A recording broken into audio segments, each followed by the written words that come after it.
जी का खालसा वाहिगुरु जी की फतेह। श्री गुरु कहा एहो सुन लीजै। जुग जुग अटल ज्ञान समुंदर बाणी दे बोहित। छतर चबर तख दे मालक सतगुरु। धन धन धन श्री गुरु ग्रंथ साहिब महाराज जियां दे सजे पावन दरबार। गुरु चरना दे प्यार च जुड़ियां हुईयां समूह संगतां फतेह प्रवान करो। वाहिगुरु जी का खालसा वाहिगुरु जी की फतेह। बड़भागे हों शाम दे दीवान दियां हाजरियां भर के दीदार करके बाणी सुन के जीवन सफले बना रहे हो। आओ कुछ समा होर गुरु चरना का आनंद माणते हुए गुरु इतिहास सरवण करिए। आप संगतां लड़ीवार इतिहास धन श्री गुरु गुरु अर्जन देव महाराज जी दे शहीदी प्रसंग सरवण करते आ रहे हो। सतगुरु गुरु अर्जन देव महाराज जियां दे विरोधता दे विच जो कल सुनिया, जहांगीर आप भी गुरु घर नाल खार खांदा सी। जदों 1 मई नूं खुसरो ते उहदे नाल दियां नूं सजावां दित्तियां गईयां। फिर कुछ दिन लंघे, अचानक ही जहांगीर नूं इन्हां दुष्टां ने जिन्हां दे विच मुर्तजा खान, चंदू, शेख अहमद सरहंदी दियां चिट्ठियां जो मुर्तजा खान नूं लिख के भेजदा रहा, इन्हां दे हवालियां नाल सतगुरु पातशाह जियां प्रति बहुत घिनौने शब्दां दे नाल जहांगीर बादशाह नूं चुकना दित्ती। जहांगीर बादशाह जिहड़ा पहला ही वरखलाप सी गुरु घर दे ते बाकी धर्मां दे, क्योंकि जहांगीर नूं भी शेख अहमद सरहंदी भेजदा रहिंदा सी चिट्ठियां लिख के। कई कारणों के कारण चंदू अपनी पुत्री का बैर लेना चाहुंदा सी। जे आपां होर भी सोचीए, उन्हां समयां दे कुछ धार्मिक लोग जिहड़े पखंडवादी लोग सी, वो भी गुरु घर दे खिलाफ सन। इन्हां दा मान लो एक टोला इकट्ठा हो गया,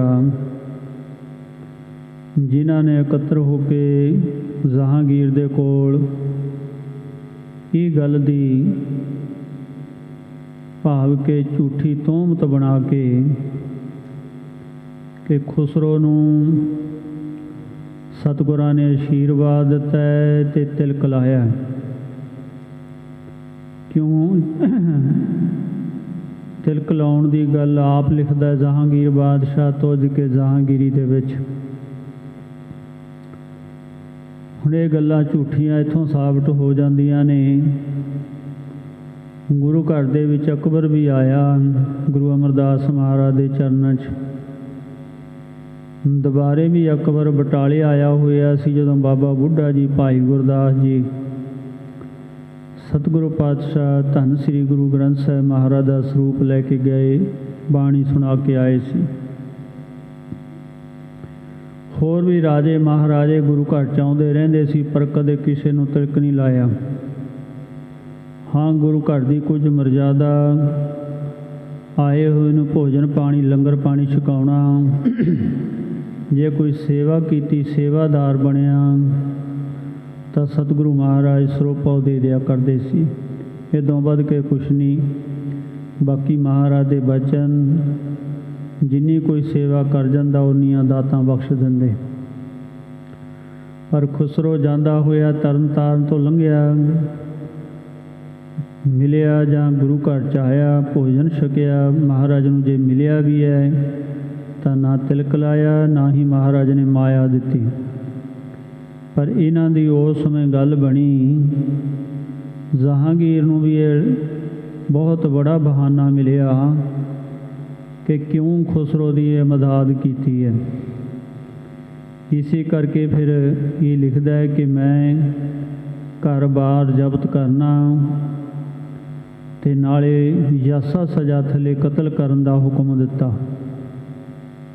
ਧੰਨ ਗੁਰੂ ਅਰਜਨ ਦੇਵ ਮਹਾਰਾਜ ਜੀਆਂ ਨੂੰ। ਪਰ ਹੁਣ ਇਹਨਾਂ ਦਾ ਭੇਜਿਆ ਹੋਇਆ ਇਹਦੀ ਆ ਜਦੋਂ ਪਹੁੰਚਿਆ, ਜੋ ਆਪ ਨੇ ਕੱਲ੍ਹ ਸੁਣਿਆ, ਸਤਿਗੁਰੂ ਮਹਾਰਾਜ ਨੇ ਗੁਰਸਿੱਖਾਂ ਨੂੰ ਇਕੱਤਰ ਕੀਤਾ। ਧੰਨ ਗੁਰੂ ਅਰਜਨ ਦੇਵ ਮਹਾਰਾਜ ਨੇ ਕਹਿ ਦਿੱਤਾ ਕਿ ਸਾਹਿਬਜ਼ਾਦੇ ਨੂੰ ਲਿਆਓ। 5 ਪੈਸੇ ਨਾਰੀਅਲ ਮੰਗਾ ਲਿਆ। ਤਿਲਕ ਲਾਉਣ ਦੀ ਵਿਚਾਰ ਚੱਲ ਰਹੀ ਸੀ। ਬਾਬਾ ਬੁੱਢਾ ਜੀ ਵੀ ਕਹਿ ਰਹੇ ਨੇ ਵੀ ਮਹਾਰਾਜ ਅਜੇ ਐਡੀ ਜਲਦੀ ਕਾਹਦੀ ਹੈ। ਪਰ ਸਤਿਗੁਰੂ ਮਹਾਰਾਜ ਬਖਸ਼ਿਸ਼ਾਂ ਦੇ ਦਾਤੇ, ਕਿਉਂਕਿ ਬਾਕੀ ਇਤਿਹਾਸਕਾਰ ਵੀ ਲਿਖਦੇ ਨੇ ਸਾਡਾ ਲੱਗਣਾ ਹੈ ਸੀਸ ਇਹ ਹਿੱਸੇ ਆਇਆ। ਮਹਾਰਾਜ ਕਹਿੰਦੇ ਹੁਣ ਅਸੀਂ ਜਾ ਕੇ ਸੀਸ ਲਾਉਣਾ ਹੈ, ਇਹ ਸਮਾਂ ਬਣਿਆ ਹੋਇਆ, ਜਾਣਾ ਪੈਣਾ। ਸੋ ਇੱਥੇ ਤੱਕ ਹੀ ਇਤਿਹਾਸ ਕੱਲ੍ਹ ਸੁਣਿਆ। ਹੁਣ ਇੱਥੋਂ ਅਗਲਾ ਇਤਿਹਾਸ ਮਹਾਰਾਜ ਸਜੇ ਹੋਏ ਨੇ, ਸਾਰੇ ਸਿਆਣੇ ਗੁਰਸਿੱਖ ਬੈਠੇ ਨੇ, ਹਰਗੋਬਿੰਦ ਜੀ ਵੀ ਬੈਠੇ ਨੇ, ਸੰਗਤਾਂ ਜੁੜੀਆਂ ਨੇ, ਸਾਰਿਆਂ 'ਚ ਨਮੋਸ਼ੀ ਵੀ ਹੈ। ਸਤਿਗੁਰੂ ਮਹਾਰਾਜ ਜੀ ਸੱਚਖੰਡ ਜਾਣ ਦਾ ਵੀ ਹੁਕਮ ਹੋ ਰਿਹਾ ਹੈ। ਇਹ ਭਾਣਾ ਵੀ ਵਰਤਣਾ ਸੀ, ਗੁਰੂ ਦਾ ਹੁਕਮ ਵੀ ਗੁਰਸਿੱਖ ਮੰਨਦੇ ਸਨ, ਪਰ ਮਨ ਦੇ ਵਿੱਚ ਵਿਰਾਗ ਵੀ ਹੈ, ਐਸੀ ਦਸ਼ਾ ਹੋਈ ਵੀ ਹੈ। ਆਓ ਪਿਆਰ ਨਾਲ ਮਨ ਜੋੜਦੇ ਹੋਏ ਅਗਲੇ ਬਚਨ, ਅਗਲਾ ਇਤਿਹਾਸ ਸਰਵਣ ਕਰਨ ਦੇ ਲਈ ਰਸਨਾ ਪਵਿੱਤਰ ਕਰੀਏ, ਉਚਾਰਨ ਕਰੀਏ। ਸਤਨਾਮ ਸ੍ਰੀ ਵਾਹਿਗੁਰੂ ਸਾਹਿਬ ਜੀਓ। ਸਤਨਾਮ ਸ੍ਰੀ ਵਾਹਿਗੁਰੂ ਸਾਹਿਬ ਜੀਓ। ਸ਼੍ਰੀ ਗੁਰੂ ਕਹਾ ਇਹੋ ਸੁਣ ਲੀਜੈ। ਧੰਨ ਗੁਰੂ ਅਰਜਨ ਦੇਵ ਮਹਾਰਾਜ ਬਖਸ਼ਿਸ਼ਾਂ ਦੇ ਦਾਤੇ ਕਹਿ ਰਹੇ ਨੇ ਵੀ ਇਹ ਗੱਲ ਸੁਣ ਲਓ। ਹਮਰੋ ਦੇਹ ਅੰਤ ਦ੍ਰਿਸ਼ਟੀ ਜੈ। ਸਾਡਾ ਜਾਣ ਦਾ ਸਮਾਂ ਆ ਗਿਆ, ਅਸੀਂ ਸੱਚਖੰਡ ਜਾਣਾ ਹੈ। ਲਾਹੌਰ ਅਸੀਸ ਦੇਣ ਹਮ ਜਾਹੀ। ਅਸੀਂ ਇਸ ਲਾਹੌਰ ਜਾ ਕੇ ਆਪਣਾ ਸੀਸ ਦੇਣਾ ਹੈ, ਲਾ ਦੇਣਾ ਹੈ। ਉਹਾਂ ਤੇ ਹਮੇ ਆਵਣ ਨਾਹੀ। ਬਸ ਉੱਥੋਂ ਹੁਣ ਵਾਪਸ ਨਹੀਂ ਆਉਣਾ ਹੈ। ਇਸ ਕਰਕੇ ਮਹਾਰਾਜ ਕਹਿੰਦੇ ਅਸੀਂ ਬਚਨ ਕਰ ਰਹੇ ਹਾਂ। ਤਬ ਤਾਂ ਤੇ ਅਬ ਹੀ ਮਾਥ ਟਿਕਾਵੋ। ਇਸ ਕਰਕੇ ਹੁਣੇ ਹੀ ਦਰਸ਼ਨ ਕਰੋ ਤੇ ਨਮਸਕਾਰ ਕਰੀਏ। ਤੁਮ ਇਨ ਮਸਤਕ ਤਿਲਕ ਲਗਾਵੋ। ਆਪ ਕਹਿ ਰਹੇ ਨੇ ਕਿ ਹਰਗੋਬਿੰਦ ਜੀਆਂ ਨੂੰ ਹੁਣ ਗੁਰਤਾ ਗੱਦੀ ਦਾ ਤਿਲਕ ਲਾ ਦੇਣਾ ਹੈ ਅਸਾਂ ਨੇ। ਚੌਪਈ ਹਰਗੋਬਿੰਦ ਸੁਨ ਅਨਮਨ ਭਏ। ਜਦੋਂ ਮਹਾਰਾਜ ਦੇ ਬਚਨ ਹੋਏ, ਹਰਗੋਬਿੰਦ ਸਾਹਿਬ ਮਹਾਰਾਜ ਜੀ ਵੀ ਸੋਚਣ ਲੱਗ ਜਾਂਦੇ ਨੇ ਕਿ ਇੱਕਦਮ ਸਤਿਗੁਰੂ ਪਿਤਾ ਜੀ ਦਾ ਜਾਣਾ ਹੋ ਗਿਆ ਹੈ। ਗੁਰੂ ਅਰਜਨ ਬਰ ਐਸੇ ਦਏ। ਧੰਨ ਗੁਰੂ ਅਰਜਨ ਦੇਵ ਮਹਾਰਾਜ ਉਸ ਸਮੇਂ ਹਰਗੋਬਿੰਦ ਜੀਆਂ ਨੂੰ ਵਰ ਦਿੰਦੇ ਹਨ, ਬਚਨ ਕਰਦੇ ਹਨ। ਤੁਮਨੇ ਕਰਨੇ ਕਾਜ ਅਨੇਕਾਂ। ਬਾਦਸ਼ਾਹ ਕਹਿਣ ਲੱਗੇ ਤੁਸਾਂ ਨੇ ਬੜੇ ਕਾਰਜ ਕਰਨੇ ਹਨ ਸਾਡੇ ਪਿੱਛੋਂ। ਬਦਲਾ ਲੇਵਣ ਤੁਰਕਨ ਸ਼ੇਖਾਂ। ਕਿਉਂਕਿ ਸ਼ੇਸ਼ਤਾ ਕਰਕੇ ਇਹਨਾਂ ਤੁਰਕਾਂ ਦੇ ਕੋਲੋਂ ਬਦਲੇ ਲੈਣੇ ਨੇ, ਜਿਹੜੇ ਇਹ ਜ਼ਾਲਮ ਜਰਬਾਣੇ ਵੱਧ ਚੁੱਕੇ ਹਨ। ਭਾਈ ਜੀ ਬੇਨਤੀ ਕਈ। ਭਾਈ ਗੁਰਦਾਸ ਜੀ ਬੇਨਤੀ ਕਰਦੇ ਹਨ। ਕੀਤੇ ਹੋਏ ਸ਼ਾਹ ਕਿਤ ਭਈ। ਭਾਈ ਗੁਰਦਾਸ ਜੀ ਕਹਿਣ ਲੱਗੇ ਮਹਾਰਾਜ ਕਿੰਨੇ ਹੋਏ ਨੇ, ਕਿੰਨੇ ਹੋਰ ਹੋਣਗੇ। ਇੱਥੇ ਸ਼ਾਹ ਵੀ ਸ਼ਾਹ ਹੋਏ ਨੇ, ਜਿਹੜੇ ਰਾਜੇ ਹੋਏ ਨੇ। ਸਤਿਗੁਰੂ ਮਹਾਰਾਜ ਦੱਸਦੇ ਨੇ ਗੁਰੂ ਅਰਜਨ ਬਚ ਐਸੇ ਗੋਈ। ਧੰਨ ਗੁਰੂ ਅਰਜਨ ਦੇਵ ਮਹਾਰਾਜ ਜੀ ਨੇ ਉਸ ਸਮੇਂ ਬਚਨ ਕੀਤਾ। ਭਏ 4 3 ਅੱਗੇ ਹੋਈ। ਪਾਤਸ਼ਾਹ ਕਹਿੰਦੇ 4 ਹੋ ਚੁੱਕੇ ਨੇ, 3 ਅੱਗੇ ਹੋਣਗੇ। ਕਿਉਂਕਿ ਜਹਾਂਗੀਰ ਬਾਦਸ਼ਾਹ ਚੌਥਾ ਸੀ। ਇਤਿਹਾਸਕਾਰਾਂ ਨੇ ਬੜੇ ਸੋਹਣੇ ਲਿਖੇ ਨੇ ਬੋਲ। ਬਾਬੇ ਦੇ ਨਾਲ ਬਾਬਰ, ਬਾਬਰ ਨੂੰ ਜਾਬਰ ਕਿਹਾ। ਪੁੱਤ ਨਾਲ ਪੁੱਤਰ ਭਾਵ ਕੇ, ਕਿਉਂਕਿ ਗੁਰੂ ਅੰਗਦ ਦੇਵ ਮਹਾਰਾਜ ਜੀ ਜੋ ਸ਼ਿਸ਼ ਹੋਇਆ ਕਰਦਾ ਪੁੱਤਰ ਹੀ ਹੋਇਆ ਕਰਦਾ ਹੈ।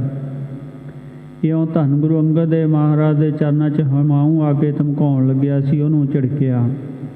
ਪੋਤਰੇ ਨਾਲ ਪੋਤਰਾ, ਅਕਬਰ ਦੇ ਨਾਲ ਫਿਰ ਗੁਰੂ ਅਮਰਦਾਸ ਮਹਾਰਾਜ ਜੀ।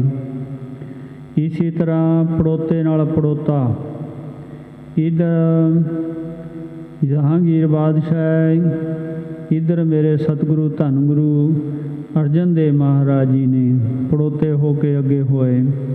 ਸੋ ਇਸ ਤਰ੍ਹਾਂ ਧੰਨ ਕਹਿ ਰਹੇ ਨੇ ਵੀ 4 ਪਹਿਲਾਂ ਹੋ ਚੁੱਕੇ ਨੇ, 3 ਕਿਉਂਕਿ ਸ਼ਾਹਜਹਾਂ, ਫਿਰ ਔਰੰਗਜ਼ੇਬ, ਬਹਾਦਰ ਸ਼ਾਹ ਤਾਂ ਫਿਰ ਖਤਮ ਹੀ ਹੋ ਗਿਆ ਸੀ, ਰਾਜੇ ਖਤਮ ਹੋ ਗਿਆ ਸੀ। ਇਉਂ ਪਾਤਸ਼ਾਹ ਨੇ ਕਿਹਾ ਹੈ, ਭਾਈ ਗੁਰਦਾਸ ਜੀਆਂ ਨੂੰ ਸੈਨ ਦਿੱਤੀ ਹੈ ਇਹ। ਅਸ ਕਹਿ ਗੁਰੂ ਅਰਜਨ ਸੁਖ ਪਾਇਓ। ਇਉਂ ਕਹਿੰਦੇ ਆ ਧੰਨ ਗੁਰੂ ਅਰਜਨ ਦੇਵ ਮਹਾਰਾਜ ਸੁੱਖਾਂ ਦੇ ਦਾਤੇ। ਐਸੇ 5 ਨਲੇਰ ਮੰਗਾਇਓ। ਵਚਨ ਕਰ ਦਿੱਤਾ ਨਾਰੀਅਲ ਤੇ 5 ਪੈਸੇ ਲੈ ਕੇ ਆਓ। ਹਾਥ ਜੋੜ ਧਰ ਸੀਸ ਨਿਵਾਇਓ। ਹੱਥ ਜੋੜ ਕੇ 5 ਪੈਸੇ ਨਾਰੀਅਲ ਲੈ ਕੇ ਰੱਖ ਕੇ ਮੱਥਾ ਟੇਕਿਆ। ਹਰ ਗੋਬਿੰਦ ਆਗੇ, ਹਰ ਗੋਬਿੰਦ ਆਗੇ ਸੁਖ ਪਾਇਓ। ਧੰਨ ਗੁਰੂ ਹਰਗੋਬਿੰਦ ਜੀਆਂ ਦੇ ਅੱਗੇ ਰੱਖ ਕੇ ਨਾਰੀਅਲ, ਜੋ ਗੁਰੂ ਘਰ ਦੀ ਮਰਜ਼ਾਦਾ ਗੁਰੂ ਨਾਨਕ ਪਾਤਸ਼ਾਹ ਤੋਂ ਚਲੀ ਆਉਂਦੀ ਸੀ, ਉਹ ਪੂਰਨ ਕੀਤੀ ਹੈ। ਹਰ ਗੋਬਿੰਦ ਕੋ ਗੁਰੂ ਅਲਾਵਾ। ਉਸ ਸਮੇਂ ਬਚਨ ਕਰ ਦਿੱਤਾ ਕਿ ਅੱਜ ਤੋਂ ਗੁਰਤਾ ਗੱਦੀ ਦੇ ਮਾਲਕ ਹਰਗੋਬਿੰਦ ਜੀ ਹਨ। ਸਾਹਿਬ ਬੁੱਢੇ ਤਿਲਕ ਕਰਾਵਾ। ਬਾਬਾ ਬੁੱਢਾ ਜੀਆਂ ਤੋਂ ਤਿਲਕ ਲਵਾਇਆ ਗੁਰਤਾ ਗੱਦੀ ਦਾ ਹਰਗੋਬਿੰਦ ਸਾਹਿਬ ਮਹਾਰਾਜ ਜੀਆਂ ਨੂੰ। ਹਰ ਗੋਬਿੰਦ ਕੋ ਗੁਰ ਸਿੱਖ ਦਈ। ਇਉਂ ਭਾਵ ਕੇ ਧੰਨ ਸ੍ਰੀ ਗੁਰੂ ਅਰਜਨ ਦੇਵ ਮਹਾਰਾਜ ਜੀਆਂ ਨੇ ਗੁਰਤਾ ਗੱਦੀ ਗੁਰਸਿੱਖੀ ਦੀ ਪਰੰਪਰਾ ਅਨੁਸਾਰ 6ਵਾਂ ਰੂਪ ਧਾਰਨ ਕੀਤਾ। 6ਵੇਂ ਗੁਰੂ ਨਾਨਕ ਹੋ ਕੇ ਗੁਰੂ ਹਰਗੋਬਿੰਦ ਸਾਹਿਬ ਮਹਾਰਾਜ ਜੀ ਤਖਤ 'ਤੇ ਸਥਾਪਨ ਹੋਏ। 5 ਪਿਆਲੇ 5 ਪੀਰ, 6ਠਮ ਪੀਰ ਬੈਠਾ ਗੁਰ ਭਾਰੀ। ਅਰਜਨ ਕਾਇਆ ਪਲਟ ਕੈ ਮੂਰਤ, ਹਰਗੋਬਿੰਦ ਸਵਾਰੀ। ਭਾਈ ਗੁਰਦਾਸ ਜੀ ਲਿਖਦੇ ਹਨ, ਇਉਂ ਸਤਿਗੁਰੂ ਮਹਾਰਾਜ ਨੇ ਇਹ ਗੁਰਤਾ ਗੱਦੀ ਦਾ ਤਿਲਕ ਆਪਣੇ ਜੋਤੀ ਜੋਤ ਸਮਾਉਣ ਤੋਂ ਪਹਿਲਾਂ 10 ਦਿਨ ਪਹਿਲਾਂ, ਭਾਵ ਕਿ ਉਹ ਮੰਨੋ ਉਸ ਸਮੇਂ ਜਿਹੜਾ 20 ਮਈ ਨੂੰ ਮਹਾਰਾਜ ਨੇ ਗੁਰਤਾ ਗੱਦੀ ਬਖਸ਼ੀ। ਗੁਰੂ ਨਾਨਕ ਜੋ ਆਦੋਂ ਕਈ। ਜੋ ਆਦਿ ਗੁਰੂ ਨਾਨਕ ਪਾਤਸ਼ਾਹ ਜੀ ਤੋਂ ਮਰਜ਼ਾਦਾ ਚਲੀ ਆਉਂਦੀ ਸੀ। ਦੋਹਰਾ ਗੁਰੂ ਨਾਨਕ ਅੰਗਦ ਕਹੀ, ਅੰਗਦ ਅਮਰ ਬਖਾਨ। ਧੰਨ ਗੁਰੂ ਨਾਨਕ ਪਾਤਸ਼ਾਹ ਨੇ ਗੁਰੂ ਅੰਗਦ ਦੇਵ ਮਹਾਰਾਜ ਜੀਆਂ ਨੂੰ, ਗੁਰੂ ਅੰਗਦ ਦੇਵ ਮਹਾਰਾਜ ਜੀਆਂ ਨੇ ਗੁਰੂ ਅਮਰਦਾਸ ਮਹਾਰਾਜ ਜੀਆਂ ਨੂੰ ਬਖਸ਼ਿਸ਼ ਕੀਤੀ। ਅਮਰਦਾਸ ਰਾਮਦਾਸ ਕੋ ਸਿੱਖਿਆ ਦਈ ਸੁਜਾਨ। ਗੁਰੂ ਅਮਰਦਾਸ ਮਹਾਰਾਜ ਜੀਆਂ ਨੇ ਰਾਮਦਾਸ ਮਹਾਰਾਜ ਜੀਆਂ ਨੂੰ ਇਹ ਮਹਾਨ ਗੁਰਤਾ ਗੱਦੀ ਬਖਸ਼ ਕੇ ਸਿੱਖਿਆ ਦਿੱਤੀ। ਜੋ ਭਾਈ ਰਾਮਦਾਸ ਗੁਰੂ ਹੋਏ ਕਿਰਪਾਲ। ਧੰਨ ਗੁਰੂ ਰਾਮਦਾਸ ਚੌਥੀ ਪਾਤਸ਼ਾਹ ਸੋਢੀ ਸੁਲਤਾਨ ਕਿਰਪਾਲੂ ਸਤਿਗੁਰੂ। ਦੇ ਸਿੱਖਿਆ ਮੋਹ ਕੀਓ ਨਿਹਾਲ।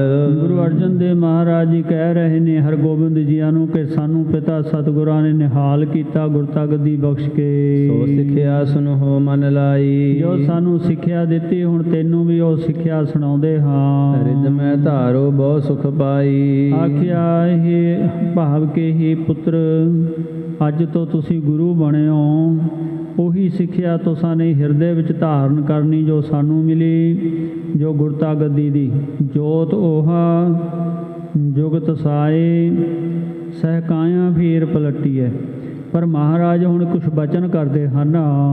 ਸਵਾ ਪਹਿਰ ਨਿਸ ਰਹਿ ਤਬ ਜਾਗੋ। ਜੋ ਗੁਰੂ ਸਿੱਖ ਦੀ ਮਰਜ਼ਾਦਾ ਗੁਰੂ ਘਰ ਦੀ ਪੱਕੀ ਰਹੁ ਰੀਤ ਹੈ, ਅੰਮ੍ਰਿਤ ਵੇਲੇ ਸਵਾ ਪਹਿਰ ਰਾਤ ਰਹਿੰਦਿਆਂ ਜਾਗਣਾ। ਕਰ ਇਸ਼ਨਾਨ ਗੁਰ ਰਸ ਮੈਂ ਪਾਗੋ। ਇਸ਼ਨਾਨ ਕਰਕੇ ਫਿਰ ਉਸ ਪਰਮਾਤਮਾ ਨਿਰੰਕਾਰ ਦੇ ਰਸ ਵਿੱਚ ਜੁੜਨਾ। ਗੁਰ ਸਤਿਗੁਰ ਕਾ ਜੋ ਸਿੱਖ ਖਾਏ ਸੋ ਭਲਕੇ ਉੱਠ, ਹਰ ਨਾਮ ਤੇ ਆਵੇ। ਨਾਮ ਦੇ ਵਿੱਚ ਇੱਕ ਰਸ ਹੋਣਾ। ਸਤਿਗੁਰੂ ਮਹਾਰਾਜ ਆਪ ਵੀ ਇਸ ਨਾਮ ਦੇ ਵਿੱਚ ਰਸ ਤਾਂ ਹੁੰਦੇ ਸੀ ਕਿ ਗੁਰਸਿੱਖ ਪਾਤਸ਼ਾਹ ਜੀ ਦੇ ਜੋ ਬਚਨ ਕਹਿੰਦੇ ਸੀ ਉਹਨਾਂ ਨੂੰ ਆਪ ਵੀ ਕਰਦੇ ਸੀ, ਫਿਰ ਸਾਨੂੰ ਵੀ ਉਸੇ ਤਰ੍ਹਾਂ ਕਰਾਇਆ। ਇੱਥੇ ਮਤਲਬ ਕਥਨੀ ਨਹੀਂ ਹੈ, ਕਰਨੀ ਨੂੰ ਪ੍ਰਧਾਨਤਾ ਦਿੱਤੀ ਸਤਿਗੁਰੂ ਪਾਤਸ਼ਾਹ ਜੀਆਂ ਨੇ। ਇਹ ਕਰਨੀ ਦੀ ਪ੍ਰਧਾਨਤਾ ਹੈ। ਆਪ ਵੀ ਮਹਾਰਾਜ ਨੇ ਅੰਮ੍ਰਿਤ ਵੇਲੇ ਉੱਠ ਕੇ ਨਾਮ ਜਪਣਾ ਤੇ ਗੁਰਸਿੱਖਾਂ ਨੂੰ ਵੀ ਨਾਮ ਜਪਣ ਦੀ ਉਪਦੇਸ਼ ਦੇਣਾ। ਕਥਾ ਕੀਰਤਨ ਸੋ ਧਰੋ ਪ੍ਰੀਤ, ਫਿਰ ਕਥਾ ਕੀਰਤਨ ਦੇ ਨਾਲ ਪ੍ਰੀਤ ਧਾਰਨ ਕਰਨੀ। ਸਾਸ ਸਾਸ ਹਰ ਜਸ ਧਰ ਚੀਤ, ਸਵਾਸ ਸਵਾਸ ਵਾਹਿਗੁਰੂ ਦੇ ਨਾਮ ਨੂੰ ਚਿੱਤ ਵਿੱਚ ਟਿਕਾਉਣਾ। ਦੋਹਰਾ ਸਤ ਸੰਗਤ ਨਿਸ ਦਿਨ ਕਰੋ, ਆਪਣਾ ਆਪ ਮਿਟਾਏ। ਦਿਨ ਦਿਨ ਰਾਤ ਸਤ ਸੰਗਤ ਕਰਨੀ ਹੈ, ਆਪਣਾ ਆਪ ਮਿਟਾ ਕੇ ਭਾਵ ਬ੍ਰਹਮ ਦੇ ਵਿੱਚ ਰੂਪ ਹੋ ਕੇ। ਨਿਮਰ ਬਚਨ ਸਭ ਕੋ ਕਹੇ, ਜੋ ਸਭ ਕੇ ਮਨ ਭਾਏ। ਭਾਵ ਕਿ ਉਸ ਤਰ੍ਹਾਂ ਦੇ ਬਚਨ ਮਹਾਰਾਜ ਨੇ ਕਹੇ ਜਿਹੜੇ ਸਾਰਿਆਂ ਦੇ ਮਨ ਭਾ ਜਾਣ ਵਾਲੇ, ਪਿਆਰ ਵਾਲੇ ਸੀ। ਚੌਪਈ ਗੁਰ ਮੰਤਰ ਸਭ ਕੋ ਤੁਮ ਦੇਵੋ, ਮਹਾਰਾਜ ਇਹ ਵੀ ਕਹਿਣ ਲੱਗੇ ਵੀ ਜੋ ਵੀ ਆ ਕੇ ਗੁਰਸਿੱਖ ਸਿੱਖੀ ਧਾਰਨ ਕਰੇ ਉਹਨੂੰ ਗੁਰ ਮੰਤਰ ਦੇਣਾ। ਗੁਰੂ ਨਾਨਕ ਦੇ ਘਰ ਦੀ ਰੀਤੀ ਸੀ ਚਰਨ ਪਹੁਲ ਸਿੱਖਾਂ ਪਲਾਇਆ। ਪਹਿਲਾਂ ਚਰਨ ਪਹੁਲ ਚਰਨ ਘਾਲ ਮਿਲਿਆ ਕਰਦੀ ਸੀ ਗੁਰਸਿੱਖਾਂ ਨੂੰ। 9ਵੇਂ ਪਾਤਸ਼ਾਹ ਤੱਕ 10ਵੇਂ ਪਾਤਸ਼ਾਹ ਨੇ ਖੰਡੇ ਬਾਟੇ ਦਾ ਅੰਮ੍ਰਿਤ ਦੀ ਦਾਤ ਬਖਸ਼ਿਸ਼ ਕਰੀ। ਸੋ ਇਸ ਤਰ੍ਹਾਂ ਨਾਲ ਫਿਰ ਵਾਹਿਗੁਰੂ ਗੁਰ ਮੰਤਰ ਹੈ, ਜਪ ਹਉਮੈ ਖੋਈ, ਸਤਨਾਮ ਪੜ੍ਹ ਮੰਤਰ ਸੁਣਾਇਆ। ਇਹ ਹੁਣ ਇਸ ਗੱਲ ਦਾ ਜਿਹੜਾ ਪਰਪੱਕ ਨਿਰਣਾ ਹੈ, ਕਿਉਂਕਿ ਖਾਲਸੇ ਨੂੰ ਜਦੋਂ ਅੰਮ੍ਰਿਤ ਛਕਾਇਆ ਕਲਗੀਧਰ ਮਹਾਰਾਜ ਨੇ, ਉਦੋਂ ਸਾਨੂੰ ਵਾਹਿਗੁਰੂ ਗੁਰ ਮੰਤਰ ਦਿੱਤਾ। ਪਰ ਇਤਿਹਾਸਕਾਰ ਕੁਛ ਇਹ ਕਹਿੰਦੇ ਨੇ ਕਿ ਪਹਿਲਾਂ ਸਤਨਾਮ ਦਾ ਗੁਰਮੰਤਰ ਹੀ ਦਿੰਦੇ ਰਹੇ ਸਤਿਗੁਰੂ। ਸਤਨਾਮ ਜਪ ਅਲਖ ਅਭੇਵੋ, ਅਲਖ ਨਾ ਲਿਖਿਆ ਜਾਣ ਵਾਲਾ, ਅਭੇਵ ਨਾ ਭੇਦਿਆ ਜਾਣ ਵਾਲਾ ਪਰਮੇਸ਼ਰ ਜੋ ਅਕਾਲ ਪੁਰਖ ਹੈ। ਮਿਥਿਆ ਜਗਤ ਜਾਣ ਚਿਤ ਲੀਜੈ, ਇਸ ਤਰ੍ਹਾਂ ਜੋ ਸਤਨਾਮ ਸੱਚੇ ਨਾਮ ਵਾਲਾ, ਸਤਨਾਮ ਅਕਾਲ ਪੁਰਖ ਵਾਹਿਗੁਰੂ ਦਾ ਨਾਮ ਜਪਣਾ ਹੈ। ਜਗਤ ਸੰਸਾਰ ਮਿਥਿਆ ਹੈ। ਇਹ ਸਿੱਖਿਆ ਰਿਦ ਧਾਰਨ ਕੀਜੈ, ਇਹ ਸਿੱਖਿਆ ਹੈ ਹਿਰਦੇ ਵਿੱਚ ਵਸਾਓ। ਹਰ ਗੋਬਿੰਦ ਗੁਰ ਸਿੱਖਿਆ ਧਾਰੀ, ਧੰਨ ਗੁਰੂ ਹਰਗੋਬਿੰਦ ਸਾਹਿਬ ਮਹਾਰਾਜ ਜੀ ਸਿੱਖਿਆ ਧਾਰਨ ਕਰਦੇ ਨੇ। ਹੋਰ ਵੀ ਸਿੱਖਿਆ ਕਾਫੀ ਆਉਂਦੀ ਹੈ ਜਦੋਂ ਆਪਾਂ ਸਮਕਾਲੀ ਇਤਿਹਾਸ ਪੜ੍ਹਦੇ ਹਾਂ। ਹਰਗੋਬਿੰਦ ਸਾਹਿਬ ਮਹਾਰਾਜ ਜੀਆਂ ਨੂੰ ਵਿਦਿਆ ਪੜ੍ਹਨਾ ਬਾਬਾ ਬੁੱਢਾ ਜੀਆਂ ਨੂੰ ਆਗਿਆ ਕੀਤੀ। ਦੋਏ ਵਿਦਿਆ ਦਿੱਤੀਆਂ, ਸ਼ਸਤਰ ਵਿਦਿਆ ਅਤੇ ਸ਼ਾਸਤਰ ਵਿਦਿਆ। ਸ਼ਾਸਤਰ ਹੁੰਦੇ ਨੇ ਗ੍ਰੰਥ, ਸ਼ਸਤਰ ਵਿਦਿਆ ਹੁੰਦੀ ਹੈ ਜੋ ਸ਼ਸਤਰ ਲੈ ਕੇ ਜੰਗ ਕਰੀਦਾ।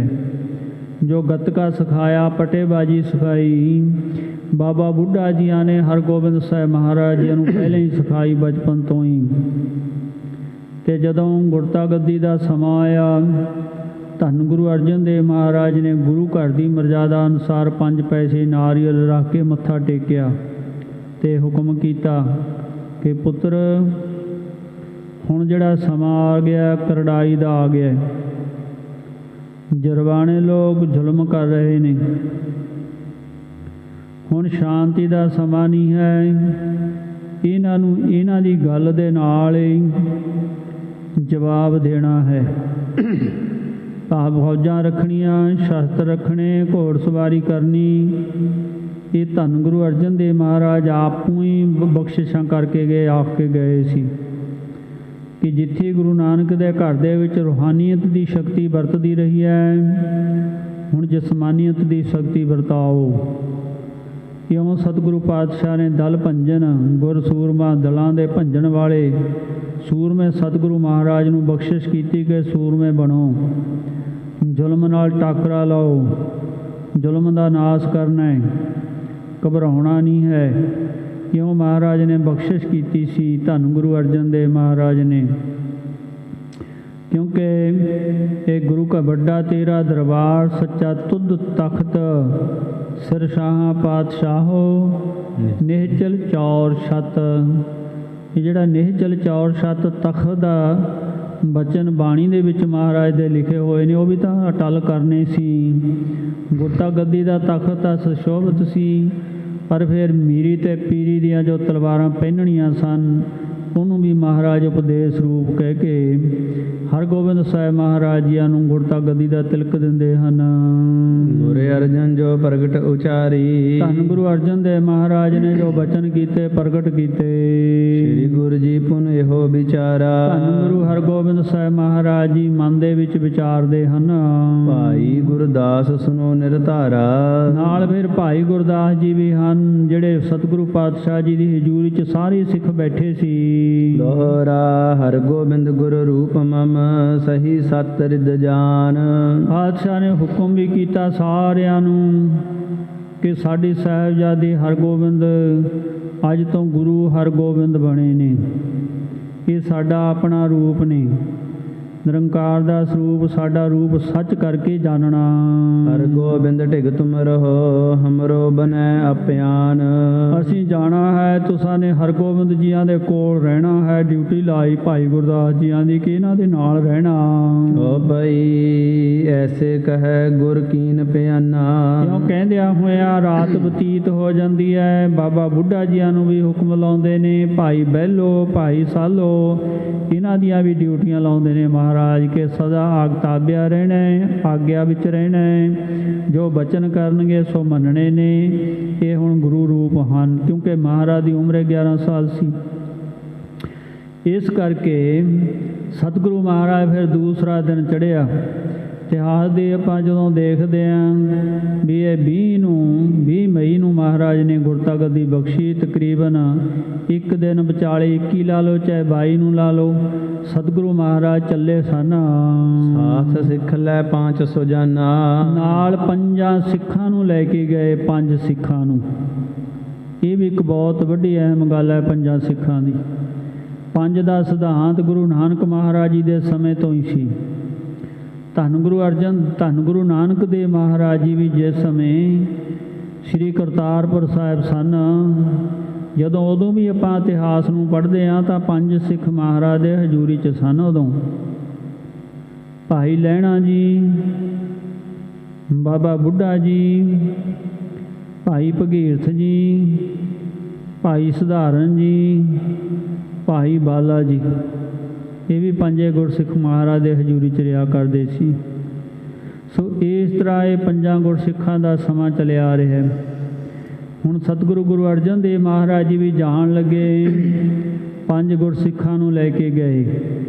ਹਰਗੋਬਿੰਦ ਸਾਹਿਬ ਮਹਾਰਾਜ ਜਦੋਂ ਕਿਲੇ 'ਚ ਗਏ 5 ਗੁਰਸਿੱਖਾਂ ਨੂੰ ਲੈ ਕੇ ਗਏ।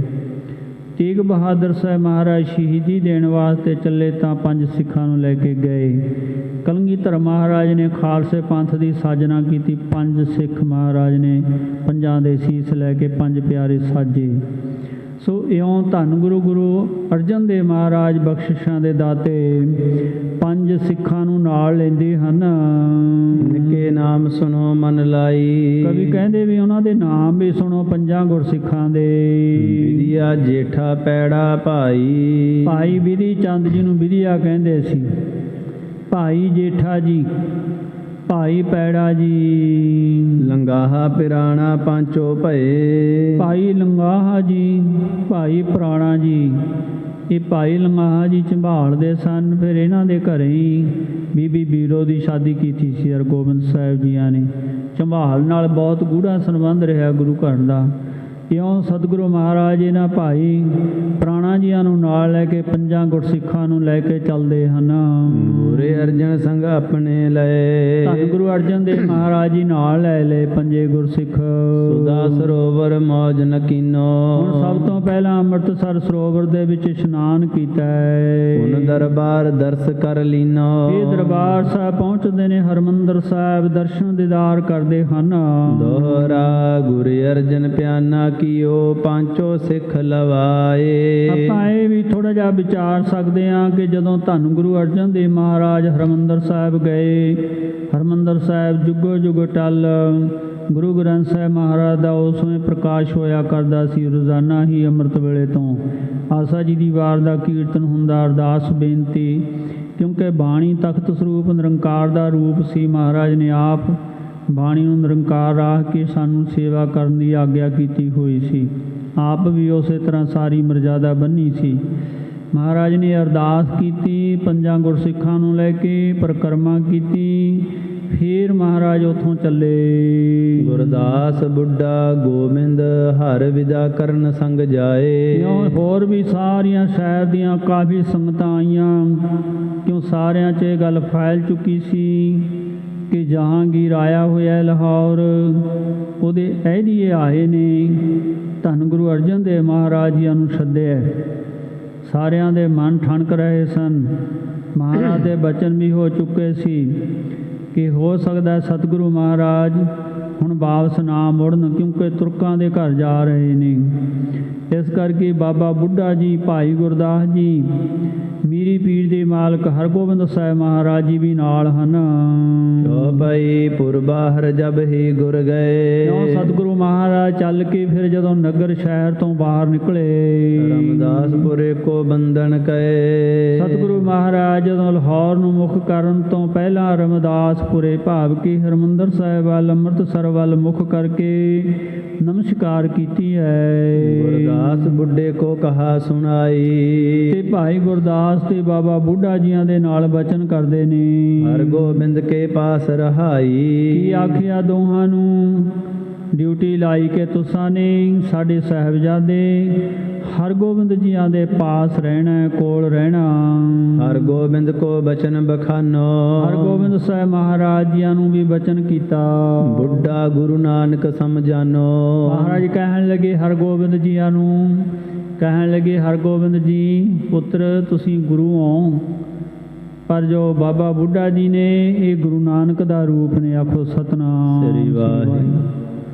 ਅੱਗੇ ਜਾ ਕੇ ਗੱਲਾਂ ਆਉਣਗੀਆਂ। ਬਾਬਾ ਬੁੱਢਾ ਜੀ, ਸਾਧ ਸੰਗਤ ਜੀ, ਹਰਗੋਬਿੰਦ ਸਾਹਿਬ ਮਹਾਰਾਜ ਜੀ ਨੂੰ ਟੋਕ ਵੀ ਦਿਆ ਕਰਦੇ ਸੀ। ਆਖੋ ਸਤਿਨਾਮ ਸ੍ਰੀ ਵਾਹਿਗੁਰੂ। ਇੰਨਾ ਪਿਆਰ ਸੀ ਬਾਬਾ ਬੁੱਢਾ ਜੀਆਂ ਦੇ ਨਾਲ, ਕਿਉਂਕਿ ਵਿੱਦਿਆ, ਪੜ੍ਹਾਈ, ਗੱਤਕਾ ਸਿਖਾਇਆ, ਬਹੁਤ ਜ਼ਿਆਦਾ ਪਿਆਰ ਸੀ। ਪਿਆਰ ਤਾਂ ਗੁਰੂ ਸਿੱਖ ਦਾ ਹੁੰਦਾ ਹੀ ਹੈ, ਪਰ ਹਰਗੋਬਿੰਦ ਸਾਹਿਬ ਮਹਾਰਾਜ ਤੇ ਬਾਬਾ ਬੁੱਢਾ ਜੀ ਦਾ ਬਾਹਲਾ ਲਗਾਅ ਸੀ, ਕਿਉਂਕਿ ਬਾਬਾ ਬੁੱਢਾ ਜੀਆਂ ਨੇ ਫਿਰ ਹਰਗੋਬਿੰਦ ਸਾਹਿਬ ਮਹਾਰਾਜ ਦੀ ਝੋਲੀ 'ਚ ਹੀ ਆਪਣਾ ਸਰੀਰ ਤਿਆਗਿਆ ਸੀ।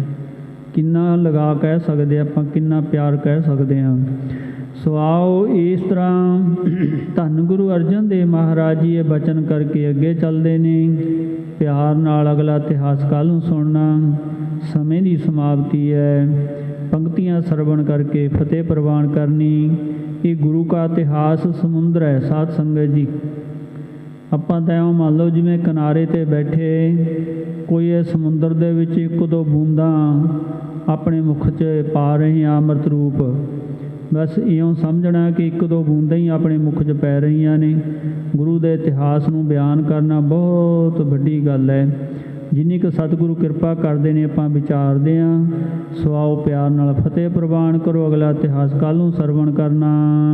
ਹਰਗੋਬਿੰਦ ਕੋ ਬਚਨ ਬਖਾਨੋ। ਬੁੱਢਾ ਗੁਰੂ ਨਾਨਕ ਸਮਝਾਨੋ।